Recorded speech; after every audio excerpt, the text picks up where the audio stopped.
महारानी को मार सकते हैं। हमने आज तक कितने लोगों को मौत के घाट उतारा है, कितने लोगों की मौत का पाप अपने सिर पर लिया है। आज एक पुण्य का कार्य कर देते हैं। तभी तीसरा जल्लाद उसकी हाँ में हाँ मिलाकर कहता है, बात तो तुम्हारी ठीक है, महारानी को मारकर हम बहुत बड़ा पाप करने जा रहे हैं। क्यों ना हम महारानी को मारने की बजाय इसी वन में जिंदा छोड़ देते हैं और किसी तरह से राजा को समझा देंगे कि हमने महारानी को मार दिया है। इस प्रकार जल्लादों ने आपस में सलाह करते हैं और महारानी को पूरी बात बता देते हैं।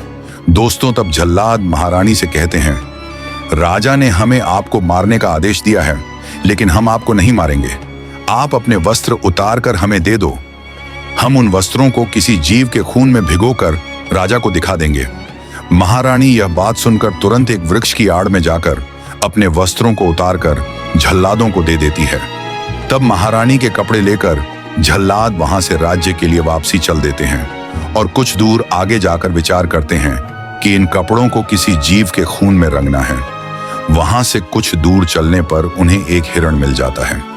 जल्लादों ने उस हिरण का शिकार करते हैं और उसके खून से महारानी के कपड़ों रंगने के बाद में राजा को लाकर दिखा देते हैं और कह देते हैं कि महारानी को मार दिया है। महारानी की मृत्यु की खबर सुनकर राजा रत्न सिंह पर कोई फर्क नहीं पड़ता है और राजा अपने राज्य काज में व्यस्त हो जाता है। दोस्तों, उधर बेचारी महारानी गर्भावस्था में निर्वस्त्र झाड़ियों में छुप छुप कर अपना समय काट रही होती हैं। भूख लगने पर वृक्षों के पत्ते और फल खा लिया करती थी।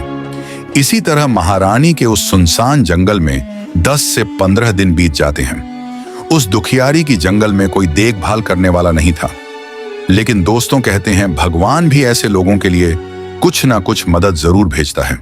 एक दिन की बात है, राजा भोज शिकार खेलने के लिए वन में आए हुए थे। शिकार खेलते खेलते राजा भोज उसी वन की ओर चले आते हैं जिस वन में रानी देव प्रभा रहती थी। रानी देव प्रभा वृक्ष के नीचे बैठी हुई थी। बेचारी उस समय निर्वस्त्र अवस्था में थी। तभी अचानक से उसने घोड़ों के चलने की आवाज सुनती है तो वह तुरंत घनी झाड़ियों के बीच छुप जाती है। उधर राजा भोज को उन झाड़ियों के बीच से कुछ आहट सुनाई देती है। तब राजा सोचता है कि जरूर इन घनी झाड़ियों में को हिरण या सुअर होगा। राजा भोज अपने सैनिकों से कहता है कि इन झाड़ियों को चारों ओर से घेर लो, इसके अंदर कोई शिकार मालूम पड़ता है। राजा के सैनिक फौरन उन घनी झाड़ियों को घेर लेते हैं।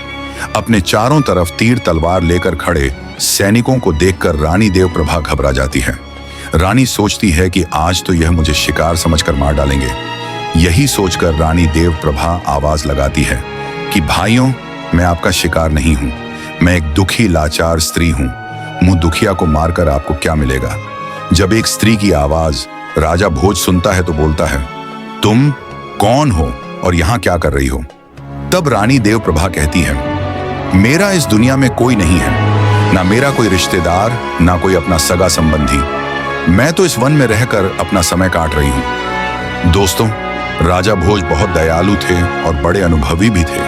तब वह कहने लगते हैं, मैं तुम्हें अपनी धर्म की बहन बनाना चाहता हूं। तुम झाड़ियों से बाहर निकल कर आ जाओ, मैं तुम्हें अपने महल ले चलूंगा। समझो, आज से तुम्हारे दुखों का अंत हो गया है। रानी देव प्रभा यह बात सुनकर कहने लगती है, हे भाई, मैं इन झाड़ियों से बाहर नहीं निकल सकती हूं। तब राजा कहता है, क्यों, क्या कारण है। तब रानी जवाब देती है, क्योंकि मैं इस समय निर्वस्त्र अवस्था में हूं।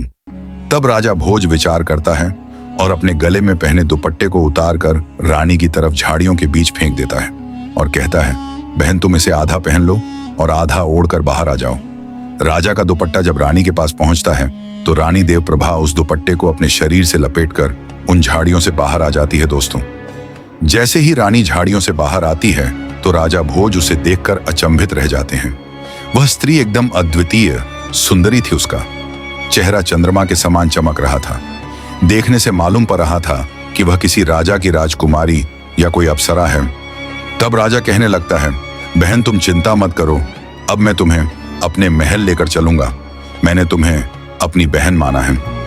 राजा भोज रानी देव प्रभा को अपने रथ में बैठाकर अपने राज्य की तरफ चल देता है। राजा भोज जब बहन देव प्रभा को लेकर अपनी राजधानी में पहुंचते हैं तो प्रजा के लोग सोचने लगते हैं कि राजा इस स्त्री को दूसरा विवाह करके लाए हैं।